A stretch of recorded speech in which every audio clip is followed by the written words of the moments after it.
Большой привет всем зрителям, с вами Ктархонт, это Hearts of Iron 4, мы продолжаем партию за Сербию, первая часть вам зашла, притом так неплохо, и по голосованию, которое было в комментах, вы выбрали «Нет пощады предателям Лиги». Один из самых популярных комментов сейчас у вас на экране, да и в целом много таких комментов было, что именно «Нет пощады».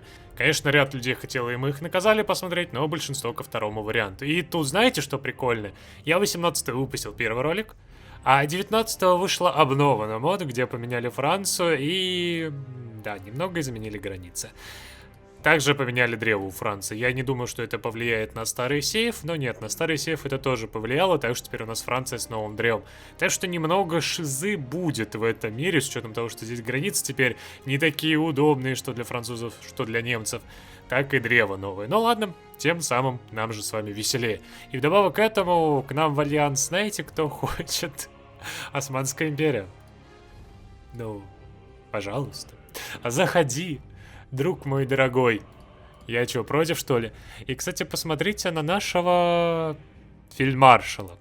Он вам никого не напоминает своим лицом, нет? Да, ладно. Окей.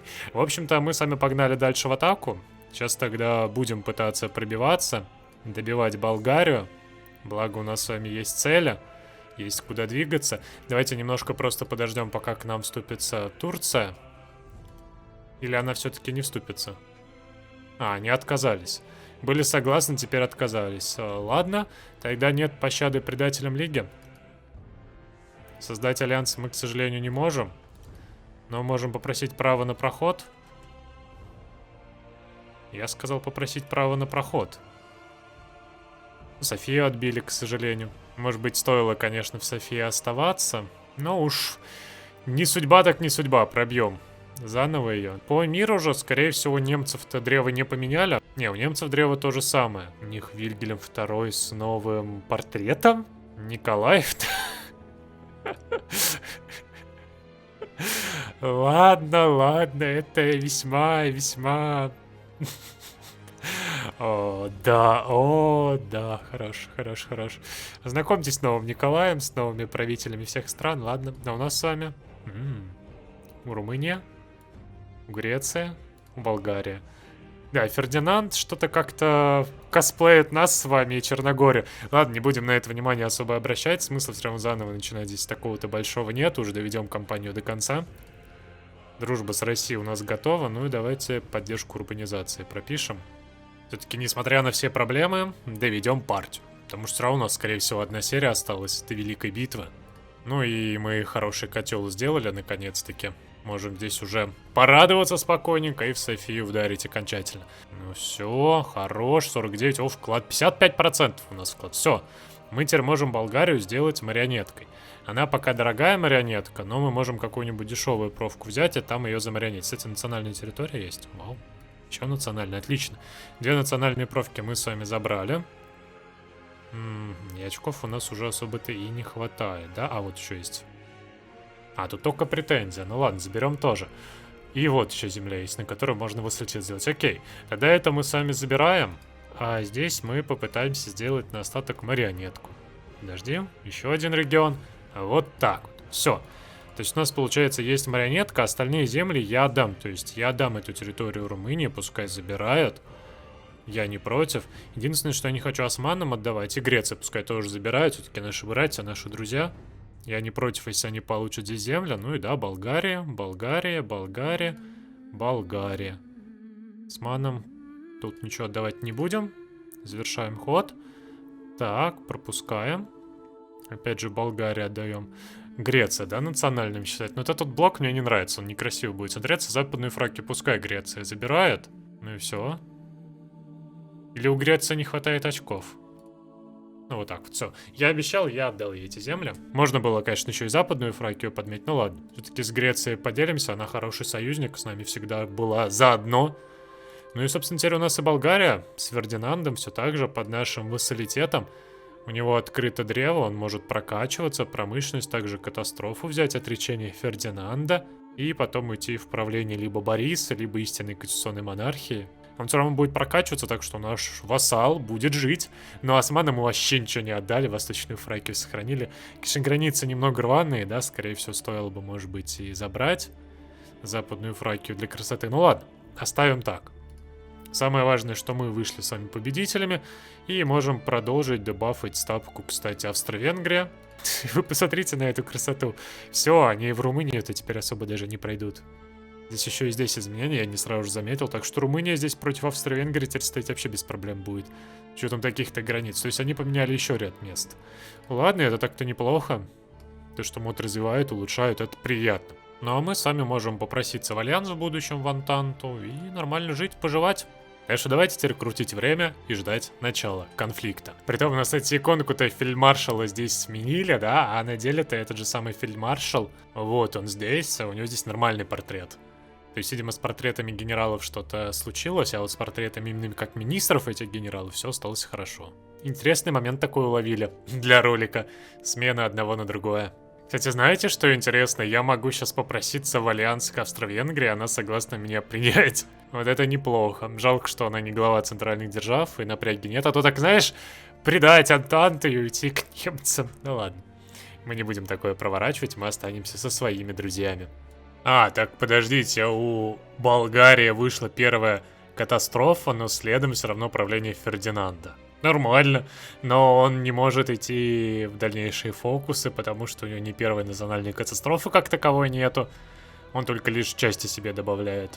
Кстати, у Австро-Венгрии, посмотрите, борьба с сербским терроризмом, стабильность -5, время подготовки +10, и Франц Фердинанд может быть жертвой как раз. Ну и так-то стабильность уже 47, скоро станет 42, я просто по КД теперь прожимаю, чтобы стапку у них к нулю спустить. И посмотрите, население поддерживает политику правительства. Авторитарность, изменение популярности 2%. То есть народ доволен тем, что мы себе вернули земли. И Албанию оставили под своим контролем, так еще и над Болгарией взяли контроль.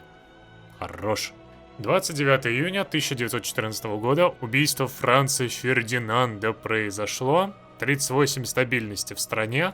Скоро мы еще -5 с вами сделаем. Ну и все, ультиматум от Австро-Венгрии. Скоро произойдет событие. Обвиняю Черную Руку. Ну, как бы можно сказать, что да, она именно этим и занимается. Так что в какой-то степени обвинение имеет смысл быть. Ну ладно, мы типа мирные, добрые, мы ничего не делали. Это они агрессию на нас проявляют. А мы тут такие слабенькие, просто защищаемся. Притом тут, кстати, сейчас как удобно будет, смотрите. Агитация заканчивается, и я успею еще одну прожать до ультиматума. У них уже стабильность 35%. Несмотря на то, что они здесь обещания мира себе подрубили, но мы интеграцию Далмации сделали, все. Выходит, у нас с вами как раз интеграция всех основных земель есть. Вот этот вот блок территории мы с вами в случае чего должны получить под свой контроль. Ну, конечно, если мы победим. Ну и все, ультиматум Австрии. Сербия будет сражаться дальше, либо же Сербия принимает ультиматум. Если мы примем ультиматум, то мы станем марионеткой. Ну и, понятное дело, вассалом становиться нам не захочется, а вот Сербия будет сражаться дальше, с учетом того, что за нас и русские, и французы, ну как бы... Да, Сербия отказалась от ультиматума. Мы не хотим марионеткой становиться, но это как-то уж совсем. И освободители Ри у нас пропущено. А, ну да, нападение это уже смысла не имеет. Черногория тоже в Антанту. Вот это вот, кстати, то, что Черногория... вступилась. Это, конечно, хорошо, но то, что ее сразу же пробили, это вообще плохо. Нам сейчас тут ее оборонять придется. А у меня есть... А, у меня даже узел не соединен. Вот это я, кстати, молодец. Не поспоришь, узел-то не соединен. А меня куда-нибудь принимают? А, подожди. Серьезно, меня в альянс не... Слишком много напряги по сравнению с... Что? Вы меня еще не хотите брать в ваш альянс? Вы меня одного оставите? Ну ладно, я, конечно, не очень этого хотел. Но, видимо, такая судьба, и меня оставят одного. А вы давайте это... Стоять и не двигаться. Я думал, будет побольше, а так посерьезнее. Заметь, главное, все готовы пакта, а не нападения, даже... Подожди, серьезно? Османы... А, пакта нападения с ними у нас нет. Он может в скором времени пойти, ладно. Вопрос по снабжению что? Очень мало, да? Просто Черногорию сдавать нельзя. Будем ей тогда здесь активно поддержку оказывать. И так-то держимся. Так, что на основных фронтах? Здесь они пробивают Бельгию. Ну, это стандартное дело у них. Они даже немного сюда заходят. Здесь пытаются пробить Россию, но у них мало что выходит. Кстати, стабильность 26. Хотя немцы немного, но все-таки пробивают. Ладно, пока сидим, обороняемся. Нам особо торопиться некуда. И так все хорошо. Я, если ошибаюсь, то нам где-то 3 годика, и все нормально станет. И да, кстати, Николай II теперь Николай II. Единственный из правителей, кто реально вернулся в свою личину. Ну, поверим, что он справится тогда. Но Австро-Венгрия 27 ставки, к сожалению... не, смогу еще немножко подрубить. Здесь на двоечку, здесь на 7, то есть 20 станет. Неплохо. То есть чуть-чуть мы с вами еще заставим Австро-Венгрию пострадать. Ну а по поводу шаблонов, мало ли кому интересно, они далеко не идеальные. Это просто под 16 ширины у нас пехота, миномет и саперка. Мы сами открыли тайные поставки вооружения. Запрос пехотки, поддержки. О, нормально. Мы, кстати, просто здесь 150 грузовиков, здесь арты соточку, здесь 300 допки, а здесь 1000 пехотки. Тут как бы погнали, все возьмем. А следом у нас горное укрепление в Сербии. По одному уровню получим. Это тоже неплохо. Я здесь первый уровень везде настроил. Сейчас еще местами получим укрепление. И есть некоторые участки, кстати, где нас пытаются пробить. Но ничего, ротацию можно провести, и проблем никаких не будет. Ну а Австро-Венгрия продолжает атаку. Уже 109 тысяч потерь. 60 из них это против нас. Мы всего 2000 потеряли. Немец тоже потери немалые понес. Есть, кстати, один минус той доктрины, по которой я пошел, именно по левому пути. У меня здесь не будет ни одной тактики на защиту. Все они на атаку, а единственное на оборону это гибкая оборона есть, но она идет по правой ветке вот здесь вот. Большая фронтовая оборона, которая... Да, к сожалению, бонуса нормальные на защиту мы с вами не поимеем, ну и ладно. И так сможем выстоять. Вот и османы заступились за центральные державы в ноябре 1914 года. Они сразу же присоединились к центральным державам. И знаете, что прикольное? Против нас-то они не воюют. Они же напали-то только на Антанту, а мы с вами... Не Антанта. Не-не-не-не-не. Ладно, надеюсь, здесь все будет хорошо, они сдержат их нападение. Ну а нас, воу, начали массированный штурм, серьезно? Ну хорош. Хорош, не ожидал. Даже попытка такой массированной атаки ничего не дала. Еще следом и горные укрепления. Ну и, наверное, давайте финансовый университет Белграда возьмем. Ячейка исследований не повредит. И давайте заценим. Да, у нас здесь... Подожди, а что, только 2 укрепления дали? Эй, там 4 было прописано, а в итоге только 2 даровали. Эх, обидно. Ну ладно. На хорошее место как раз вот сюда вот хорошо, что дали. Еще бы сюда вот единичку укрепления было бы вообще прекрасно. А по поводу решений мы опять можем секретные поставки запросить. Они, видимо, все время, пока мы в состоянии войны не капитулировали, будут доступны. Хорош. Мы такими темпами сейчас все склады-то пополним. А, не, все-таки османов призвали. Ну, призвали, и что бухтеть-то? У меня, между прочим, тут есть возможность Болгарию призвать к этому противостоянию. Она может поразвлекаться, между прочим, и в осман вторгнуться. Просто надо ли она? Ну, давайте для чистоты, как бы сделаем. Все-таки они же не зря здесь стоят и что-то хотят. Пускай пойдут в атаку. Может быть, Константинополь прорвут, а? Серьезно? Подожди, Болгария. Запросить войска. Извини, но тут пора это включаться мне. Я просто вижу, что творится, и тут как бы надо прям это добро сделать. И ты давай тоже сюда. Просто у нас есть шанс сейчас и под Галиполи пробить, между прочим, и Константинополь взять. Так что отказываться от такого я не очень-то хочу. Давай, родименький, давай. Серьезно? О да, Галиполи наш. Давай тогда тебя тоже в Константинополь. Ну и, наверное, одну дивизию отсюда тоже туда. Там, конечно, снабжения уже не хватает. Так, а вот сейчас есть шансы, кстати. Посмотри-ка, здесь всего-навсего 1 кавалерия. Под вынужденной атакой. И пехоту успел подвести. Вот ты, конечно... Мне нравится осман, который вроде бы такой: держи, заходи в Константинополь, там никого нет. А потом такой бамс и подкрепу подводит. Эх, жалко. Но я все равно продолжаю бодаться за Константинополь. Под вынужденными атаками он опять подводит одну дивизию в подкреп, но, я так понимаю, это все та же самая дивизия. И мы сейчас сможем взять Константинополь. Да, да, Царьград наш. Ура! Жалко, что, конечно, по миру нам его не отдадут. Ибо тут скриптово, но мы взяли Царьград. И давай, кстати, на другой берег. Падение Константинополя. Ага. А вот оно как, да? Я, конечно, особо не знаю, надо ли мне дальше атаку развивать. Но раз дают, то давай попытаемся. Мы так-то можем сейчас прогуляться и даже попытаться осман капитулировать, но это не очень удобное дело, с учетом того, что у нас войск не так много на этом фронте. Я думаю, мы с вами под Царьградом просто остановимся, дальше нам идти особо-то смысла нет. Здесь у нас как раз есть узел снабжения, можем вот здесь вот в трипровке встать, вполне себе. Хотя да, заманчиво, но вы видите, да, дивизий нет особых, сейчас вроде отведи. Но отведем мы отсюда, и нас начнут здесь давить. А так было бы неплохо, конечно, еще и сюда успеть. Осман попилить, вклад внести большой, ну и так уже неплохо. Взяли Царьград, он наш, давайте порадуемся. Притом я все равно проход здесь союзникам дал, так что если что, они просто могут под Царьград высадиться и вполне себе развлекаться. Июнь 1915-го, как видите, немцы с австро-венграми дают вполне себе неплохо. Они все-таки уже заходят прям вглубь земель России. Здесь уже, к сожалению, ставка всего 30. Так рано или поздно, просто у них революция может стрельнуть.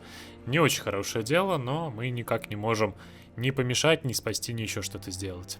А Австро-Венгрия уже потеряла 350 тысяч почти против нас, еще соточку против Черногории, а мы всего 28. И вот так вот, неплохой расклад. Даже не сдвинули нас за все это время, и ставка у них всего 8. И 20 поддержки войны, жесть. Как они до сих пор держатся. Ну и все. В августе 1915 года мы полностью закрываем доктрину. И получаем просто жирнющие бонусы на моторизацию и на танки. И посмотрите-ка, итальянцы с британцами пошли в неплохую атаку. Нормально так, подожди, а? Серьезно? Воу, что могу, смотри. Атаковать. Просто со всех направлений на тот берег перешли, и османы такие, что? Какие еще болгарские войска? Какая Сербия? Вы о чем? И так тут Россия бьет, британцы бьют. Мне явно не до этого. И у нас тут еще хорошее дело. У нас генерал до 6 уровня докачался. У него теперь пехотный специалист. У него теперь по 215 бонусы и больше опыта армии дает. Замечательно. Не зря его раскачивали. У него, кстати, теперь лимитик под 30. Можем еще больше дивизий наставить, но тут и так достаточно. Держимся без проблем. Постараюсь сейчас еще британцам здесь помочь. Котелок сделать. Да, котелок сделан. И давай его закроем. Чисто так просто по красоте дивизию одну закроем. И вдобавок к этому у нас наконец-то свободные верфи, ура! Можем производить свои конвои. Вы просто посмотрите, что в ноябре 15 года творит Россия. Офигеть, она уже дошла до куда. Скоро Багдад возьмут, здесь Франция уже Дамаск захватила. По-моему, осман прям чуть-чуть времени остается, они доживают последние денечки.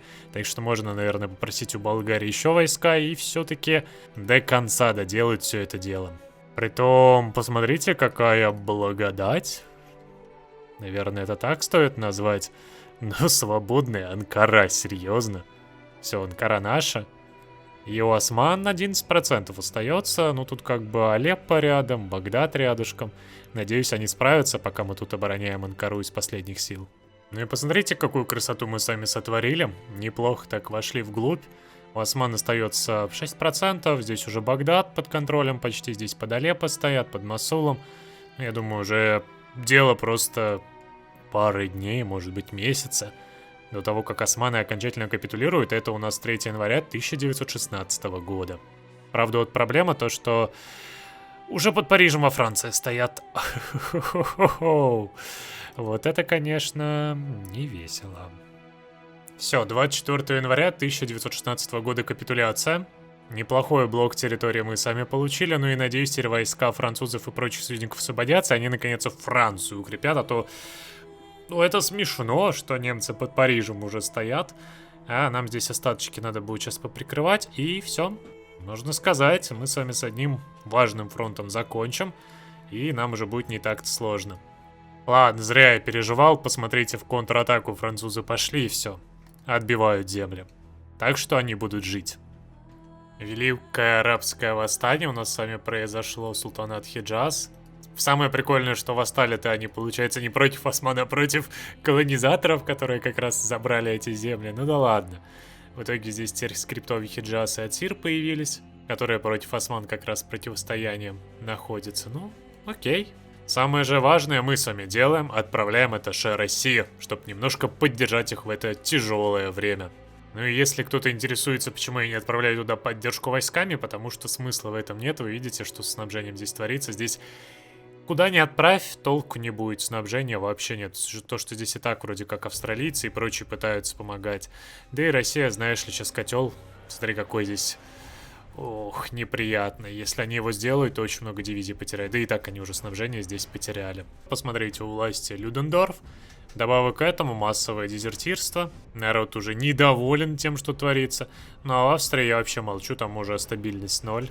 Удивительно, как они до сих пор еще держатся. А в январе 1917 года Штаты вступаются в Антанту. Ну и как бы да, дни центральных держав точно сочтены.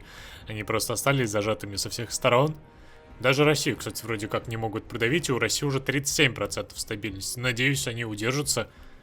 И тогда, да, братский альянс православных сохранится. Все же этот котел сделали, хоть и в мае 17-го, но здесь закрыли немало дивизий России, так еще и вдобавок британцев.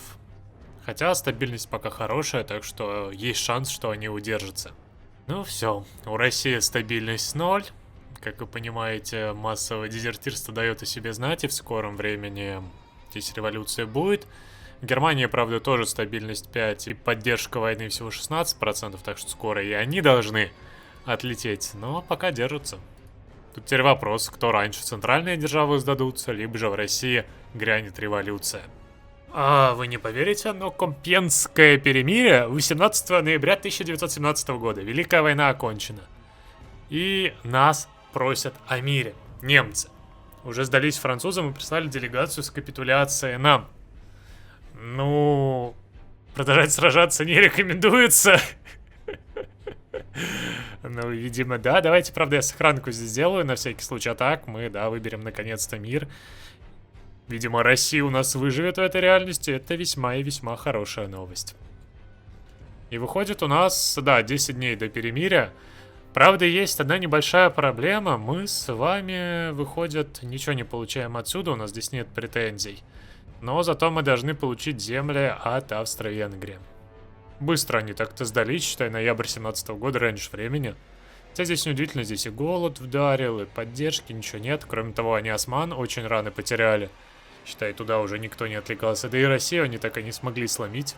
Наш с вами атташе, наша поддержка братская все-таки дала о себе знать. Не зря братья-славяне заодно стояли. Вместе старались. Ну и все, мирная конференция. Сейчас мы просто отъедем на послевоенные, точнее, предвоенные границы. То есть никто ничего не получит и не потеряет.